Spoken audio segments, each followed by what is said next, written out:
Agora que nós demos todos os nossos recados, oramos pelas nossas crianças, louvamos a Deus, agora nós vamos estudar a palavra do Senhor. Convido você a abrir essa palavra comigo, a Bíblia comigo, em Lucas capítulo 18. Lucas capítulo 18. Nós lemos a partir do versículo 9. Lucas capítulo 18, a partir do versículo 9. E nós continuamos hoje a nossa série, que é a esse ponto, essa altura do campeonato, não é mais segredo para ninguém, né? Até para os visitantes, então, nossa, estou na série de Lucas ainda. Eu ouvi falar dessa série ao ano passado. Um ano depois. E, aliás, eu lembro, o YouTube sugeriu um vídeo para mim e começou a passar uma pregação daqui. E eu comecei a explicar, não, que a gente vai conseguir terminar. Estava no capítulo 8 ainda. Eu falei assim, gente, a gente não vai terminar, não. Mas, Lucas capítulo 18, nós lemos a partir do versículo 9. Eu creio que todos acharam. Amém? Glória a Deus. E diz assim a palavra de Deus. Há alguns que confiavam em sua própria justiça e desprezavam os outros. Jesus contou esta parábola. 2 homens subiram ao templo para orar. Um era fariseu e o outro era publicano. O fariseu em pé orava no íntimo: Deus, eu te agradeço porque não sou como os outros homens, ladrões, corruptos, adúlteros, nem mesmo como este publicano. Jejuo 2 vezes por semana e dou o dízimo de tudo quanto ganho. Mas o publicano ficou à distância. Ele nem ousava olhar para o céu, mas batendo no peito dizia: Deus, tem misericórdia de mim, que sou um pecador. Eu lhes digo que este homem, e não o outro, foi para casa justificado diante de Deus. Pois quem se exalta será humilhado, e quem se humilha será exaltado. O povo também estava trazendo criancinhas para Jesus, que Jesus as tocasse. Ao verem isso, os discípulos repreenderam aqueles que tinham trazido. Mas Jesus chamou as crianças e disse: Deixem vir a mim as crianças e não as impeçam, pois o reino de Deus pertence aos que são semelhantes a elas. Digo-lhes a verdade: quem não receber o reino de Deus como uma criança, nunca entrará nele.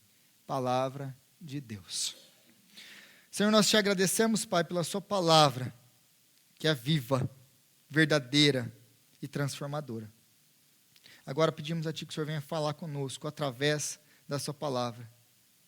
Senhor, eu oro a Ti, Pai, que o Teu nome seja glorificado essa noite através da sua palavra e que o Teu povo seja alimentado. Que a Tua palavra prospere aqui essa noite, transformando, mudando histórias, ressuscitando mortos. É o que nós oramos em nome de Jesus, nosso Senhor. Amém. Amém. Como sempre, gosto de começar com um contexto sobre como, já cansaram dessa introdução, né? Como esse texto se encaixa com o que nós já vimos.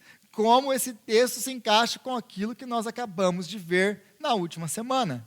Porque se lembrem, Lucas sempre está querendo conectar uma coisa com a outra e ele tem um ponto. Ele não está escrevendo mensagens ou histórias aleatórias apenas pelo livre exercício da sua memória.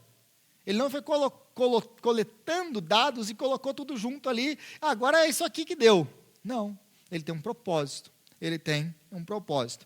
Então, na última semana, se você estava aqui, ou se você não estava, mas assistiu a pregação, né, pelo YouTube, ou pelo outra mídia social, aí, pelo Spotify, ou podcast, se você se lembra da última semana, se você voltar os seus olhos um pouquinho para cima aí, a partir do versículo 1, do capítulo 18, até o versículo 8, que nós cobrimos na última semana, Jesus, então, ele está falando sobre oração, que eles deveriam orar sempre e nunca desanimar.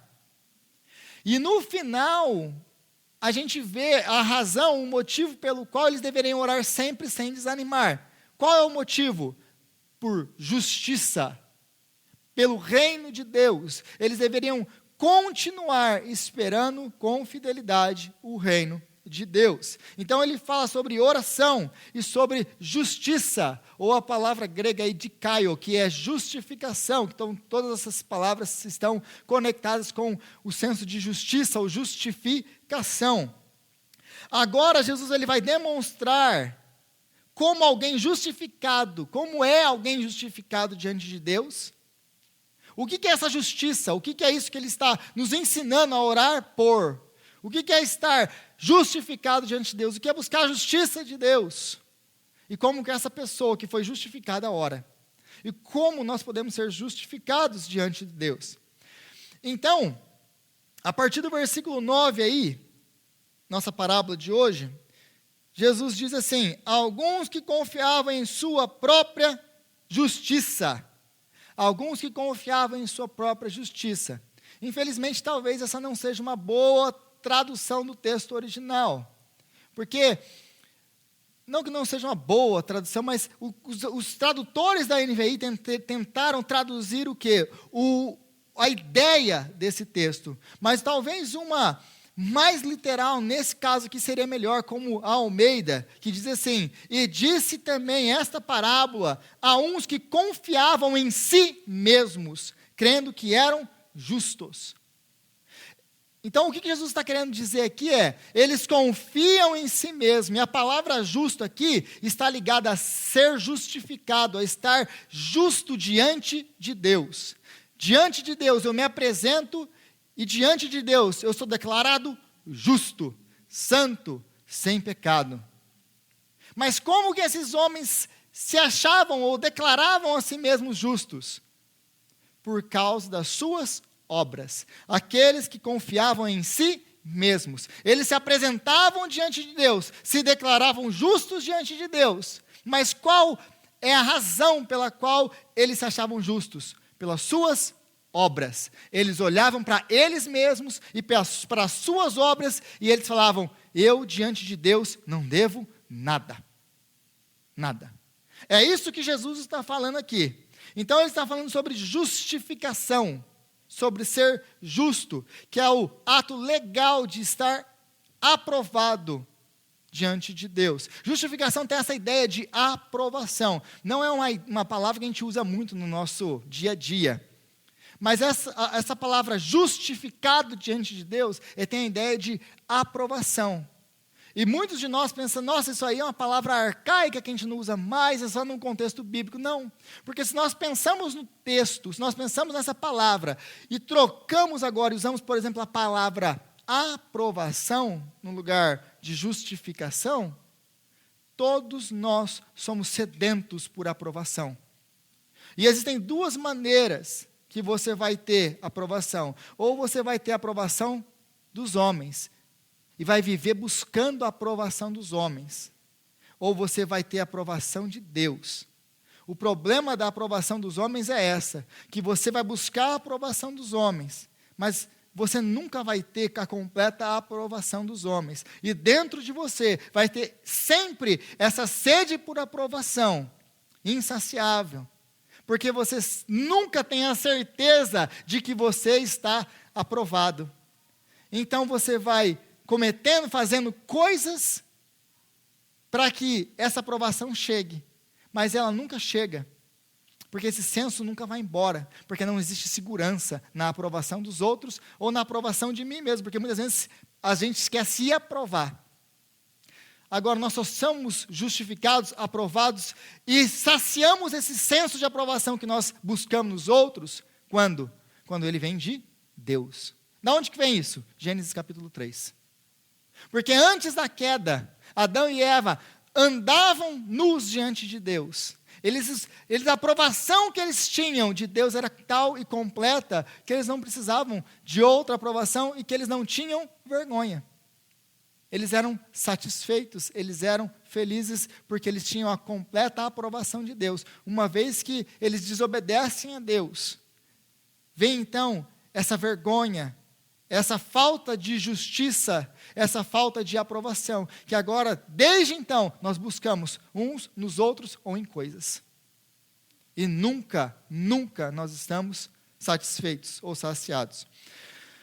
Mas aqui nós precisamos entender algumas coisas antes da gente continuar no texto. Como eu já disse aqui antes, eu repito aqui agora.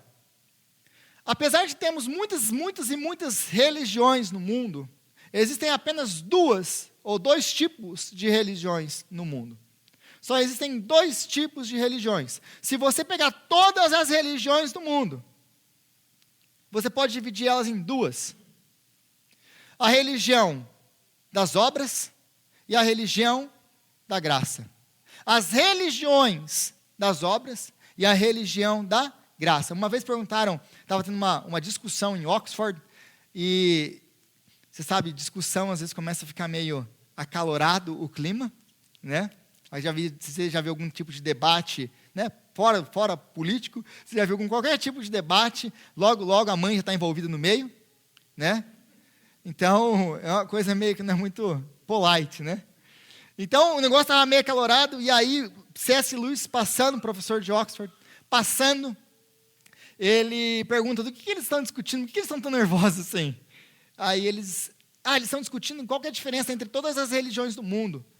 O que elas têm de diferente com o cristianismo? Aí ele dá como assim, de ombro, essa aí é fácil.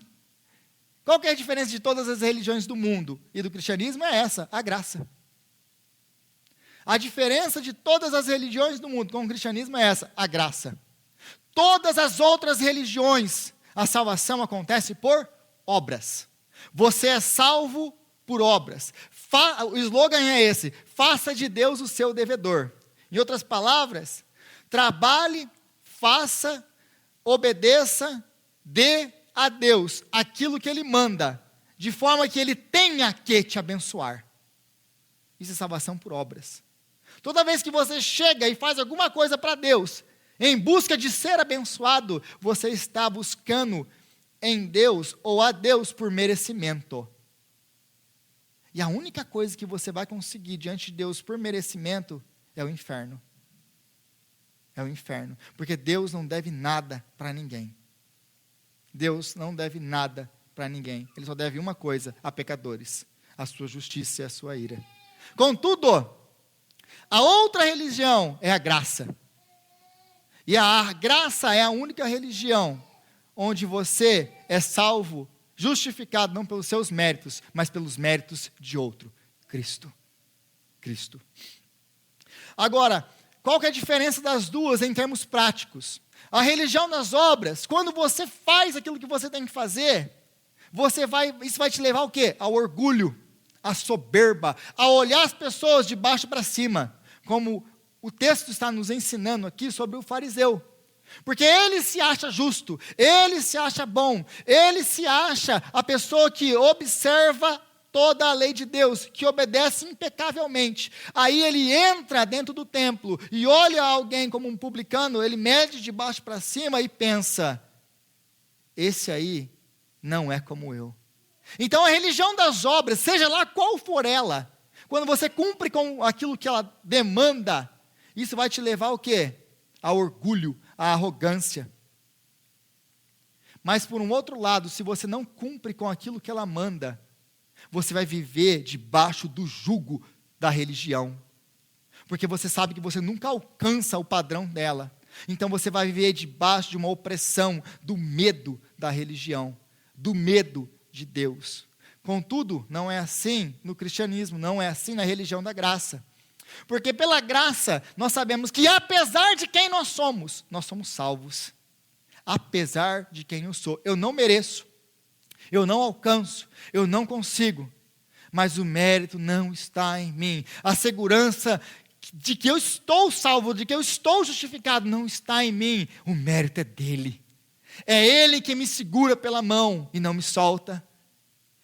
Essa religião vai me levar à humildade, em primeiro lugar, porque eu não posso olhar para os meus irmãos e achar, mesmo quando eu cumpro tudo o que a lei manda, eu não vou olhar para ninguém e falar assim, eu sou melhor que você, eu sou melhor que você. Por quê? Porque eu sei que eu sou o que eu sou pela graça de Deus. É a graça que me sustenta. Isso vai me levar a uma humildade de não olhar para o meu irmão com desdenho, mas com compaixão quando ele não alcança, quando ele peca, quando ele cai. E no céu, quando eu chegar lá, ninguém vai bater no peito e dizer: é meu mérito, eu estou aqui porque eu fiz por merecer. No céu a gente abaixa a cabeça e glorifica a Deus, dizendo: Senhor, obrigado, porque o Senhor fez, porque o Senhor me salvou, porque o Senhor me carregou, porque eu nunca conseguiria. É um paradoxo, parece que é uma contradição. É pela graça, e a graça vai te levar à humildade. A graça vai te levar ao trabalho, mas não ao trabalho da religião, porque a religião quer que você trabalhe para ser salvo. Na graça não, a gente trabalha porque a gente já foi, porque Ele já fez, porque Ele me ama dessa maneira, que eu sendo tão pecador como eu sou, Ele me amou. Ele me amou, Ele não esperou eu estar limpinho, Ele não esperou eu limpar a minha vida, transformar a minha vida, porque eu não podia fazer nada disso. Ele fez tudo isso por mim.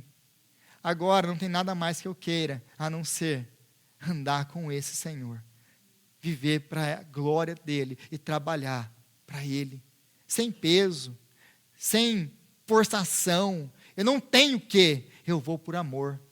São religiões completamente diferentes. É disso que Jesus está falando aqui. É isso que Ele nos está apresentando aqui. Então nós temos 2 homens que sobem para orar ao templo. Geralmente, no templo de Israel, nós tínhamos dois horários diários de oração comum. Às 9 da manhã, que era o horário do sacrifício da manhã, e às 3 da tarde, a hora que Jesus morre, o sacrifício da tarde. Então eles se reuniam para orar. Então sobe esses 2 homens, o fariseu e o publicano. E quem eram os fariseus? Eram conhecidos pelo seu zelo, pela sua perfeita obediência à lei, pelos seus estudos, pelo conhecimento, pela interpretação correta das escrituras. Eram homens de oração, homens de uma vida moral impecável. Aí a gente olha hoje assim, a gente pensa assim: opa, para algumas pessoas, a gente olha para algumas pessoas e a gente vê isso aqui. Nossa, pessoa que ora, pessoa que estuda, pessoa que conhece a palavra, e isso, e aquilo. A gente olha assim, a gente coloca num pedestal, como se existisse algum homem diferente. Não existe ninguém diferente. Não existem grandes homens de Deus. Existe um Deus grande que chama pequenos homens e os usa para a glória dEle. Então, esse homem é um pilar da comunidade. As pessoas olhavam para ele. Ele passava na rua e era aclamado, as pessoas respeitavam. Aí um homem de Deus. Muito que nós pastores vivemos hoje, né? Como se nós fôssemos diferentes de alguém. E não existe diferença nenhuma em nós. Pobres, pecadores, usados por um Deus grande. Usados por um Deus grande. Então esses eram os fariseus. E aí no versículo 11 e 12 diz assim: o fariseu, quando ele chega no templo, né, para orar, o fariseu em pé orava no íntimo: Deus, eu te agradeço porque não sou como os outros homens. E note que ele vai começar: eu não sou como os outros homens. Eu não faço isso, não faço aquilo, não faço isso outro. Perceba que para ele, em primeiro lugar, ser justificado ou estar justo diante de Deus está ligado a algo externo, não a algo interno. Está ligado ao fazer e não ser.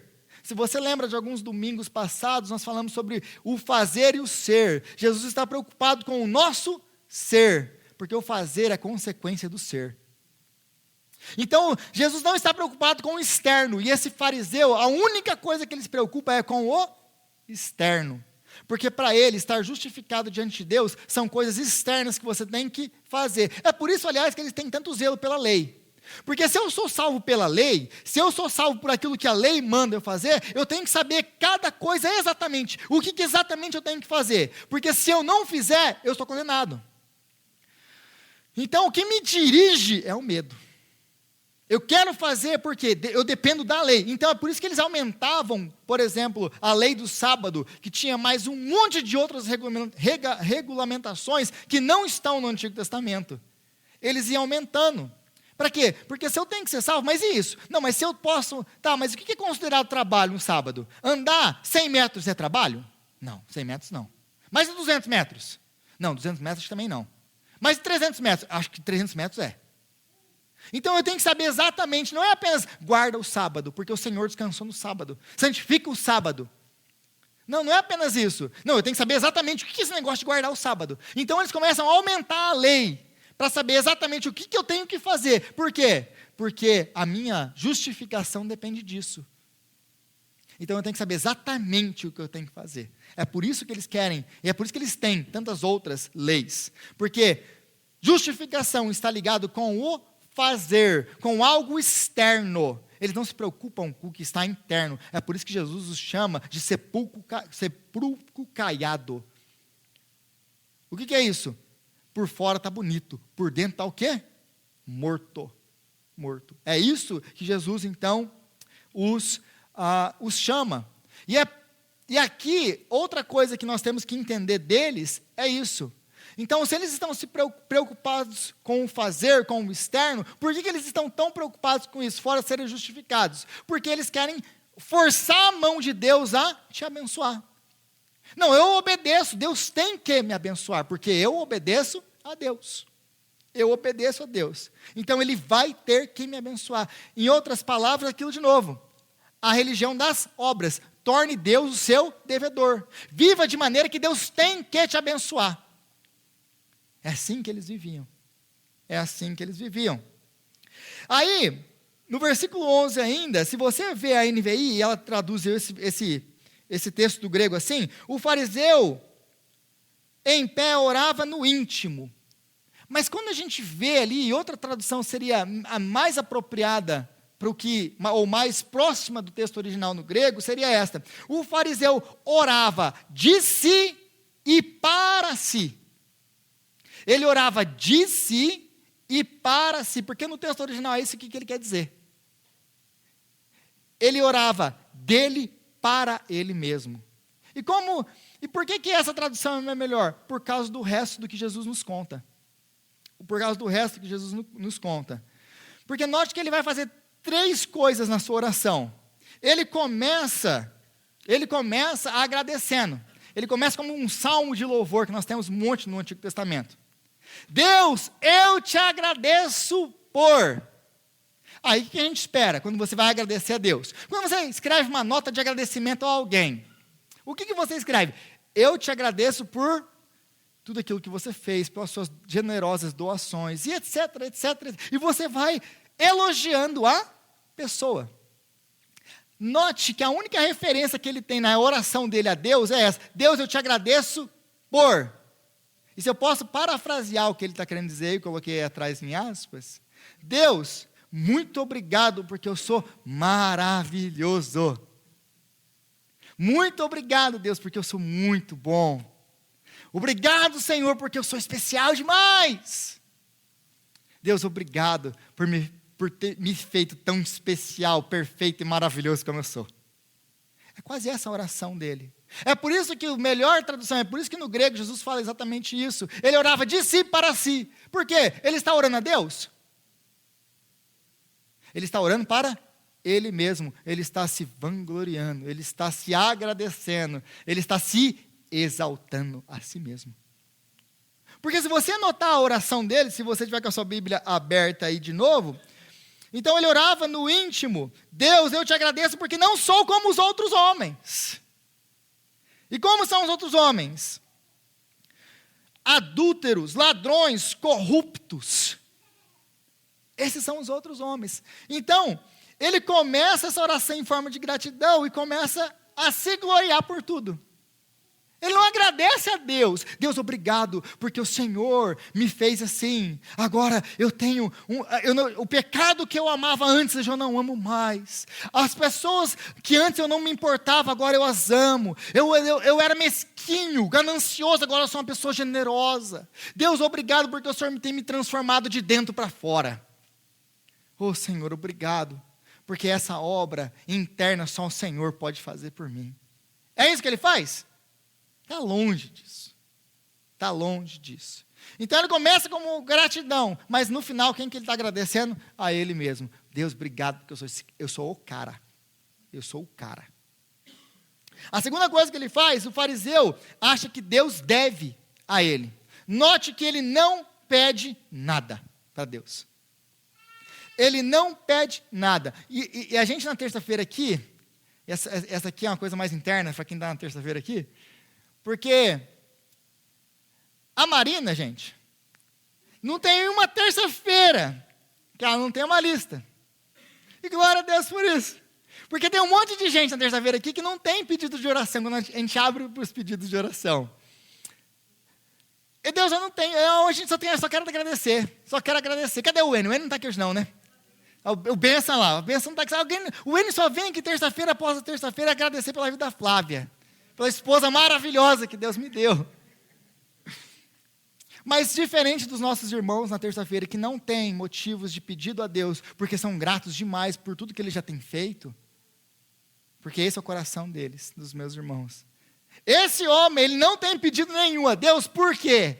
Porque ele acha que ele não precisa de nada. Ele é autossuficiente, eu nem preciso de Deus, aliás. Eu não tenho pedido de oração, porque eu já não sou como os outros homens. Eu sou essa pessoa maravilhosa. Um homem desse, gente, ele nem anda, ele flutua. De tamanha santidade. Não é? Ele sim, ele vai para o office dele flutuando de manhã. Então, ele não agradece a Deus porque ele pensa que não precisa de Deus. E ele não precisa da justiça de Deus. A justiça que ele confia é a sua própria. A sua própria. A terceira coisa que ele faz, ele se compara com os outros. Ele se compara com os outros. Obrigado porque eu não sou como todos os outros. Essa é a oração dele. Deus, obrigado porque eu sou esse cara, mas eu não sou como todos os outros. Mas aí ele tem um especialzinho para o publicano. A gente vai chegar nele lá. Mas perceba que o publicano é tão pecador, mas tão pecador, mas tão pecador, que ele nem serve na classificação de todos os outros. Aliás, existia uma oração naquele tempo dos judeus, que eles agradeciam a Deus todos os dias por essas três coisas. Deus, obrigado, porque eu não sou gentil, ou um cachorro gentil, porque todo mundo quem é gentil? Todo mundo que não é judeu é gentil. Obrigado porque eu não sou um gentil, um cachorro gentil. Obrigado porque eu não sou uma mulher. Essas são as principais deles. Deus, obrigado porque eu não sou gentil. Obrigado porque eu não sou mulher. Todos os dias ele agradecia isso. Então, ele, se comparar aos outros, para ele, é a coisa normal. Então, ele olha para todos os homens e ele fala assim, olha, esses aqui são todos pecadores, mas eu sou diferente. Ele se compara com as outras pessoas. Então, se nós não estivermos cheios da aprovação de Deus, da justificação que vem de Deus, nós vamos buscar a aprovação das pessoas ou das coisas, ou nas coisas. Vamos nos comparar com os outros para saber se estamos indo bem. Esse aqui é o problema disso. A religião vai levar a isso. O quê? Eu vou me comparar. Bom, eu vou olhar para o Sinei. Não, comparado com o Sinei, estou bem, estou tranquilo. Comparado com o Sherlo, então, estou no céu. Estou tranquilo. Não vou nem falar do Vitor. Então, a gente vai se comparando uns com os outros para saber se eu estou ok. E é isso que acontece muitas vezes dentro da igreja.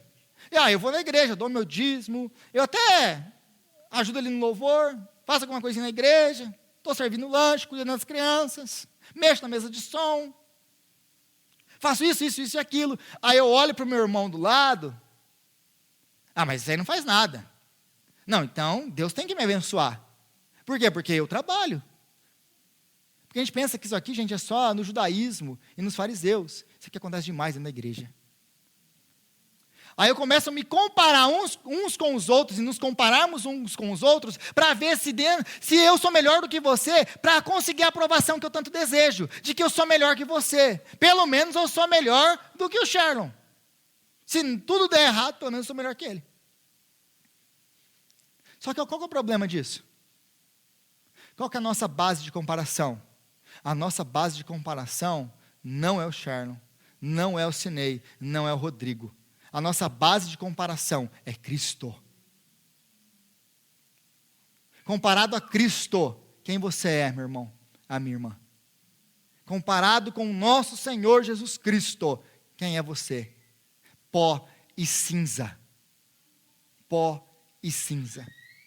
É isso que nós somos diante de um Deus santo. Então você vê como a figura muda quando a gente procura e se compara com Ele. Então, se você precisa ficar afirmando quem você é, porque você não é, porque tem muita gente assim na igreja, nossa, você viu como eu sou bom? Você viu como eu canto bem? Você viu tanto que eu sei de Bíblia? Você viu como isso, como aquilo outro, como eu sirvo? Eu gosto muito de uma frase da Margaret Thatcher, que ela era a primeira-ministra do Reino Unido por 11 anos. Ela era chamada de a Mulher de Ferro, né? E ela diz assim: estar no poder é como ser uma dama. Se você precisa dizer que você é, você não é. Estar no poder é como ser uma dama. Se você precisa ficar dizendo que você é porque você não é. Assim é no reino de Deus também. Se você precisa ficar se comparando às pessoas, se você precisa ficar se afirmando para as pessoas quem você é porque você não é. Ah, eu sou santo, eu sou obediente, eu leio a Bíblia, eu oro, eu faço isso, e você precisa ficar proclamando isso para todas as pessoas, é porque você não é. É porque você quer a aprovação dos outros, porque você sabe que você não tem a aprovação de Deus. Você quer se comparar com os outros, porque você não se compara com Cristo. Porque eu preciso ter uma base de comparação menor do meu tamanho, porque Cristo é inalcançável para mim. Mas nós precisamos ficar afirmando. Eu chego, por exemplo, para o Gustavão. O Gustavão precisa ficar falando que eu sou, nossa, eu sou muito alto. Eu sou alto demais. Eu sou alto, viu que eu sou alto? Ele precisa fazer isso? Não. Por quê? Porque o Gustavão é alto. E ponto. A gente está vendo que ele é alto. Ele não precisa ficar falando que ele é alto. Assim é com a nossa vida com Deus. Você não precisa ficar falando para ninguém como é a sua vida com Deus. Os frutos, pelos frutos os conhecereis. A gente vê pelo fruto. Crente a gente sabe pelo fruto, não pela boca. Então o fariseu nos mostra que existem duas maneiras de estarmos perdidos. Duas maneiras de estarmos perdidos. O publicano, que é o caso clássico de perdido, né? O pecador vivendo no seu pecado, esse é o publicano. É o caso clássico, ninguém tem dúvida. Alguém tem dúvida da pessoa que está lá fora, agora, perdida no seu pecado? A pessoa que não se arrepende, a pessoa que ama o seu pecado, a pessoa que não busca a Cristo, a pessoa que não quer saber de igreja. Alguém tem dúvida que essa pessoa está perdida? Não, nem ela. E, aliás, ela nem está preocupada com isso. Ela nem está preocupada com isso. Alguém tem dúvida disso? Não, isso é o publicano vivendo no seu pecado. É o filho pródigo gastando e desperdiçando tudo aquilo que seu pai deu. Sem se preocupar com nada e com ninguém. Mas pela graça de Deus, Deus pode transformar a vida dele. Mas o segundo caso, ele é um pouquinho mais sutil. Porque o segundo caso é o fariseu, que é o justo vivendo em obediência para querer controlar a Deus. É o justo vivendo em obediência. O segundo caso de perdido é o justo vivendo em obediência. Que é o caso agora do filho do irmão mais velho. Que ele fica em casa, obedecendo ao pai, trabalhando duro, mas ele fica em casa por quê? Porque ele ama o pai? Porque ele quer aquilo que o pai tem. Ele quer controlar o pai com a sua obediência. Ele quer controlar o pai e ter aquilo que o pai tem. Ele não é diferente do irmão dele, que pegou tudo que tinha e desperdiçou, com prostituição, com festas, com tudo que ele fez. Ele não é diferente. A diferença dele é, ele quer controlar o pai pela sua obediência. Então ele é o justo, vivendo obedientemente, para querer controlar o pai, não por amor, não porque ele ama. Então existem duas maneiras de nós estarmos perdidos.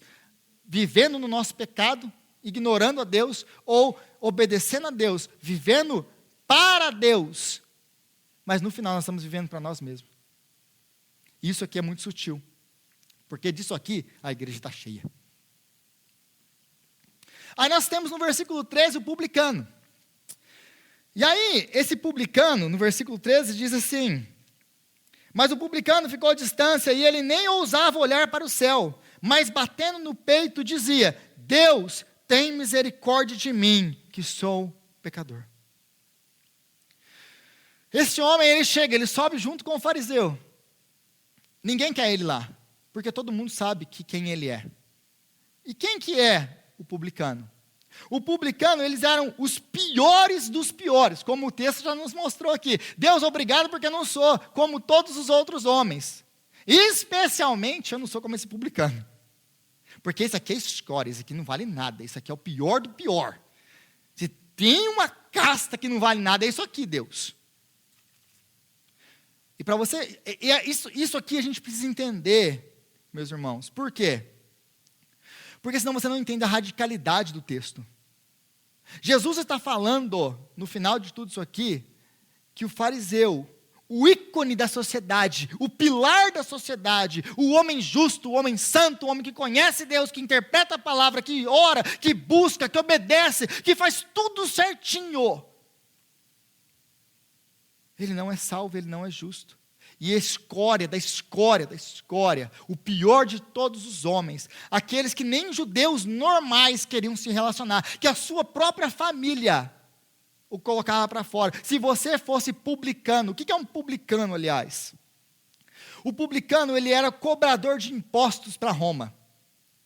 Eles amavam tanto dinheiro, que Roma, se você conhece um pouquinho de história do primeiro século, você sabe que Roma dominou a Palestina e dominou junto na Palestina Israel. E eles subjugavam os judeus. E aí o que eles chamam de taxa, o que eles chamam de imposto que eles arrecadavam das nações, esses impostos, na verdade, não eram impostos. Isso era extorsão. Porque Roma pegava tudo e deixava o povo com uma miséria. Eles chamavam de imposto, mas não é de imposto, gente. Eles tiravam tudo que as pessoas tinham. Aí eles chamavam algumas pessoas locais para trabalhar para Roma, e eles eram protegidos pelos soldados romanos, que era o caso dos coletores de impostos. Então, os coletores eram dados essa ordem: vocês tirem do povo 70%.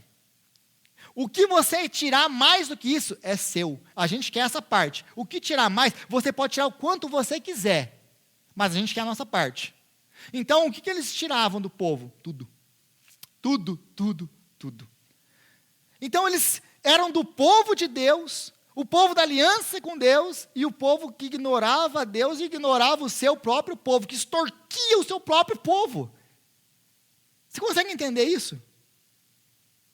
Então você consegue entender o ódio deles? A família deles os rejeitava. Porque eles amavam o dinheiro. Eles amavam o dinheiro. Então, esses publicanos, eles eram odiados. Aí para Jesus falar assim, o publicano foi justificado, mas o fariseu não. Isso aqui é de uma radicalidade sem padrão. Como sempre Jesus faz, né? Que Jesus gosta dessas coisas. É de mostrar para a gente como o nosso senso de valor humano é distorcido. Porque Deus não olha o externo, Deus olha o interno. Aí no versículo 13, no finalzinho do versículo 13, quando ele pede, Deus tem misericórdia de mim, que sou pecador. No original aí também, uma outra coisa que a gente nota, é que no texto original em grego nós temos um artigo definido aí. O que é um artigo definido, mais uma vez? O, a, os, as. Ele não é um pecador, que é um artigo indefinido. Ele é um pecador, qualquer pecador. Ele não é, vamos supor, aquela igreja. Qual igreja? Qualquer igreja, aquela igreja lá. Não, é a igreja. Então aqui no grego tem um artigo definido, dizendo não é um pecador, ele é o pecador. Então quando ele chega para Deus e bate no peito, ele fala assim, Deus, eu sou o pecador. Por que Jesus usa no texto original, Lucas escreve aqui, com um artigo definido? Porque ele não se compara, diferente do fariseu, ele não se compara com os outros homens. Ele não quer saber como os outros homens estão diante de Deus. Ele sabe quem ele é diante de Deus. Diante de Deus, eu sou pó e cinza. Diante de Deus, eu sou o pecador. É por isso que o apóstolo Paulo fala que ele, de todos os homens, ele é o maior de todos os pecadores. Por quê? Porque ele não quer saber como que você está. Eu sei do meu pecado.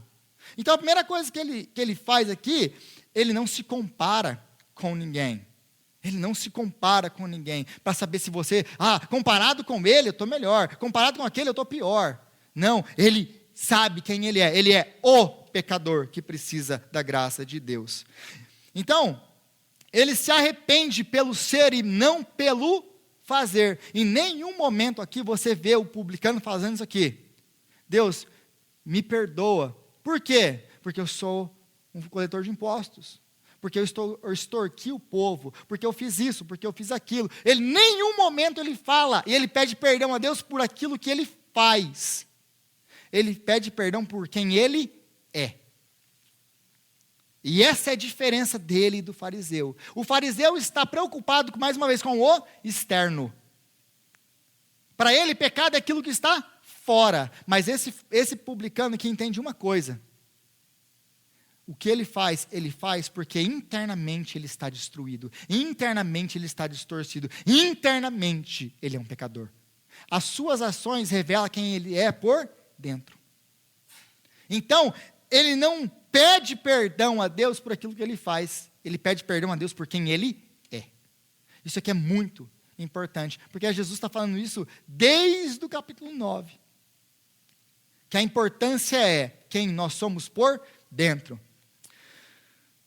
Então, ele entende que o que ele faz é consequência de quem ele é. A segunda, as coisas que ele faz, ele entende que quem ele é diante de Deus. E ele vai falar 3 coisas aí. Ou vai fazer 3 coisas aí. Ele fica à distância. Porque ele, diferente do fariseu, ele vai pertinho. É por isso que um está longe, outro está perto. É a pessoa que senta, chega na igreja, e ele pensa, eu não sou nem digno de chegar perto daquele púlpito, e eu sento no último banco. Agora o fariseu, sabe aquelas igrejas que tem uns banquinhos aqui atrás, assim? O fariseu já entra, já toma assento, na tribuna de honra. Aquele não, talvez, o publicano, talvez ele nem entraria e sentaria, talvez ele ficaria atrás da porta tentando ouvir a pregação, porque ele não se acha digno, nem de ouvir a pregação. Então ele fica à distância, porque ele entende que ele não pode chegar perto. Ele não ousa olhar para o céu. Ele não ousa olhar para o céu. Sabe aquela pessoa que está com tanta vergonha de você, que não consegue olhar para o seu rosto? A pessoa que olha para baixo, porque não tem coragem de encarar você. Já viu gente assim? Geralmente isso acontece muito com os nossos filhos, né? Quando ele faz aquilo que ele não deveria fazer, aí ele já chega com a cabeça baixa. Não é? Já viu isso ou não? E aí chega aquela cabeça baixa, aquela cara de cachorro que caiu da mudança. Não é? Está perdido. E ele não tem coragem de olhar para o céu. E a terceira coisa que ele fazia, ele batia no peito. Deus tem misericórdia de mim. Deus tem misericórdia de mim. Por quê? Porque eu sei quem eu sou. Isso aqui, eles não faziam, não era coisa comum. Bater no peito não era coisa comum. Não era um gesto de oração em Israel. Quando nós vemos as pessoas batendo no peito, quando eles voltam, quando Jesus é crucificado, no final do Evangelho, quando Jesus é crucificado, eles voltam batendo no peito para suas casas, em desespero. O sinal de bater no peito é o sinal de luto, em desespero, em luto. Sabe quando a pessoa está enlutada? Que ela não sabe nem o que fazer por causa do luto. É um sinal de desespero. E esse é o sinal dele, pelo luto de quem ele é. Eu estou morto. Eu estou morto. Aí, ele diz aqui a tradução da NVI, tem misericórdia de mim. O publicano entendia que não tinha nada que ele podia fazer para se reconciliar com Deus. Não tem nada. Olha para a minha vida, olha para quem eu sou, o pecador. Não tem nada que eu possa fazer para me reconciliar com Deus. Zero. Só tem uma coisa que pode acontecer. É que Ele me reconcilie com Ele mesmo. E essa palavrinha aí, na verdade, misericórdia, Deus tem misericórdia de mim, Ele não pede isso para Deus. Talvez outra tradução seria muito melhor dessa palavra, porque a palavra que ele usa aí, no original, é ilaskomai. O que significa ilaskomai? comai. É propiciação. O que ele está pedindo para Deus é: Deus, faça propiciação por mim. Porque naquela cultura todo mundo entendia isso. Para que pudesse haver perdão de pecados, precisa haver propiciação. Era esse todo o intuito do templo. Para que Deus pudesse morar no meio do povo, Deus não habita no meio de pecadores. É por isso que tem que ter sacrifício, sangue e mais sangue derramado. Eles entendiam muito bem isso. Então ele entendia que, olha para a minha vida, olha para quem eu sou, é impossível eu fazer restituição por tudo que eu fiz. Eles entendiam que para haver restituição, para haver perdão, tem que haver restituição. O que eu posso fazer para restituir o tamanho do meu pecado diante de Deus? Nada. Ele entendia muito bem isso. O que você e eu podemos fazer para restituir o tamanho do nosso pecado diante de Deus? Nada. Nada. A esperança não está em nós. E ele entendia isso. Não tenho nada, Senhor. Então ele chega para Deus e ele clama: Deus, faça propiciação por mim. O que é o ato de propiciar? É tornar Deus propício a mim. É Deus declarar você justo, justificado. E só tem uma maneira de nós nos tornarmos propícios diante de Deus: através do sangue. O pecado, o pecador, a alma que pecar, essa também morrerá. Sem pecado não há perdão. Sem derramamento de sangue não há perdão de pecados. Ele sabia muito bem, ele vivia no judaísmo, ele sabia muito bem o que isso quer dizer. Sem derramamento de sangue não existe perdão de pecados, porque existe uma dívida com Deus que precisa ser paga para que haja reconciliação. Ele entendia isso. Então ele chega para Deus e ele clama: ilascomai, que é diferente da palavra eleel, que é a palavra comum usada para ter misericórdia. Se você virar a sua página aí no capítulo 19, e você vê o cego, versículo 18, do capítulo 18, no versículo 35, a passagem do cego que recupera a sua visão, você vai ver que no versículo 38, ele diz assim: então ele se pôs a gritar: Jesus, filho de Davi, tem misericórdia de mim. Essa palavra aqui é eleel, no original.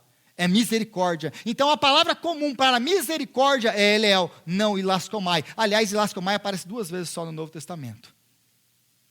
Aqui, e aparece também em Hebreus. E ilascomai é a mesma raiz da palavra ilasteron, que é o quê? A tampa da arca da aliança. A tampa da arca da aliança. Por quê? Se você ler Hebreus capítulo 9, é a segunda vez que essa palavra, que a raiz dessa palavra aparece, diz assim: e sobre ela os querubins de glória, que com a sua sombra cobriam o propiciatório, ilasterion, que é a mesma raiz de ilascomai. Então o que ele está falando é o seguinte, deixa eu traduzir tudo isso aqui para você, que a Késia está me olhando assim: mas o que é isso aí, Rodrigo? Deixa eu traduzir isso aqui para você. No templo de Israel existiam 2 partes, o santo e o santíssimo. A parte do santíssimo era dividida com um véu espesso. Eu não sei porque chamam de véu aquilo, porque aquilo tinha 8 íntias de espessura. Eu não gosto dessa grossura. Então ele era dividido as 2 partes. Aqui ficava o santuário, o santíssimo. Dentro do santíssimo ficava a arca da aliança, com 2 querubins de ouro, um olhando para baixo, olhando para a arca da aliança. Em cima da arca da aliança tinha o que nós chamamos de propiciatório, o ilasterion. Então, dentro da arca da aliança nós temos os 10 mandamentos. Uma vez por ano, o sumo sacerdote entrava dentro do santo dos santos. E nunca sem o quê? Sem sangue. Nunca sem um sacrifício. Por quê? Porque o que é a representação do Santíssimo com a Arca da Aliança representa? Toda vez que nós entramos diante de Deus, de um Deus santo, nós somos examinados pela lei de Deus, que é resumida em todos os 10 mandamentos. Deus é santo. Deus não tolera uma única falha moral. Um único pecado. Mas quem pode ser investigado pela lei de Deus e passar no crivo da lei de Deus? Ninguém. É por isso que em cima da Arca da Aliança, aonde estavam os 10 mandamentos, existia um lugar de propiciação, o propiciatório. Que então o sumo sacerdote derramava ali o sangue. O sangue então perdoava os seus pecados e o pecado do povo. É por isso que Deus podia morar no meio do povo. Então, quando este homem está falando aqui, o que ele está falando é: Deus faz propiciação por mim, porque eu não sou capaz. Eu não sou capaz de passar pelo crivo da sua palavra e ser salvo, e ser justificado. Eu preciso de algo externo a mim. Eu preciso de um sangue que não é meu. É disso que ele está falando aqui. É isso que ele está falando aqui. Jesus é a nossa propiciação. Jesus é a nossa propiciação. Por quê? O mesmo autor de Hebreus diz: por isso mesmo, convinha que em todas as coisas se tornasse semelhante aos irmãos, para ser misericordioso. E essa palavra aqui é Eleel. Aqui a gente vai encontrar as duas palavras, a distinção de Eleel e lascomai. Para ser misericordioso e fiel sumo sacerdote nas coisas referentes a Deus, para fazer propiciação pelos seus pecados. O que Jesus está mostrando aqui, a parábola ele é a propiciação que tira pecados. Esse homem só pode ser justificado diante de Deus. Ele foi para casa, aí ele finaliza a parábola dizendo: olha, esse foi para casa justificado e não o outro. Por quê? O outro, por mais perfeita que é a obediência dele diante de Deus, o que é a justiça dele diante de Deus? Trapo de imundícia, não vale nada. O outro entende: Deus, eu não posso nada. Se o Senhor não me justificar, se o Senhor não propiciar, se o Senhor não me perdoar, se o Senhor não prover o cordeiro do sacrifício, eu não posso me perdoar. Deus faz ser propício a mim, ser misericordioso comigo. Então Deus nos deu um sumo sacerdote, que foi misericordioso para conosco. Mas um sumo sacerdote que fez propiciação com o seu próprio sangue, para que nós pudéssemos adentrar o Santo dos Santos, sem medo. Então, ele entra em tudo isso e ele nos perdoa. Mas a gente precisa tomar cuidado com alguma coisa, com a inversão dessa parábola. Porque hoje é muito fácil a gente sair daqui da igreja hoje: nossa, que palavra, e etc., que foi uma bênção e tudo. Nossa, e orar assim, acabar aqui e orar assim: Senhor, obrigado, porque nós não somos como esses fariseus religiosos. Não é verdade? Porque a gente olha essa parábola aqui, a gente pensa assim, já conhece o final, e já pensa: nossa, glória a Deus, porque eu não sou um fariseu religioso, porque eu sou um pecador arrependido. Mas sabe qual é o problema disso? É que a gente sai como pecador daqui, a gente vai lá, sai aquela porta de lá, e a vida continua a mesma. É o pecador arrependido que nunca se arrepende, que vive no mesmo pecado. E semana que vem você volta aqui para ouvir que Deus te ama, apesar de você ser um pecador. E que Jesus morreu pelos seus pecados para te salvar. E a sua vida não é transformada. Mas como nós vamos ver no capítulo 19, quando falar de Zaqueu. E aliás, Zaqueu, lembra da sequência. Jesus está dando uma sequência. Ele está agora falando uma parábola, mas lá na frente vai ter uma história. Com Zaqueu, o chefe dos publicanos. Se esse publicano era ruim, o que dizer do chefe dos publicanos? Aí, as próximas histórias que a gente vê, é um homem que é íntegro, o jovem rico, e vai para casa perdido. Mas depois vem um fariseu, um publicano, o chefe dos publicanos, que se arrepende, faz restituição por tudo que ele roubou. E Jesus fala: hoje entrou salvação nessa casa. Então toma cuidado, para não sair daqui pensando: glória a Deus, porque eu não sou um religioso, que confia em mim mesmo, mas também não confia em nada e não muda nada. Porque o nosso chamado é para, sim, nós somos publicanos, todos nós, os pecadores. Mas nosso chamado é para confiar na propiciação que foi feita por Cristo Jesus, o nosso Senhor. Amém? Senhor, nós te agradecemos, ó Pai, pela tua palavra, que é santa, e que é verdadeira. Senhor, nós te agradecemos, ó Pai,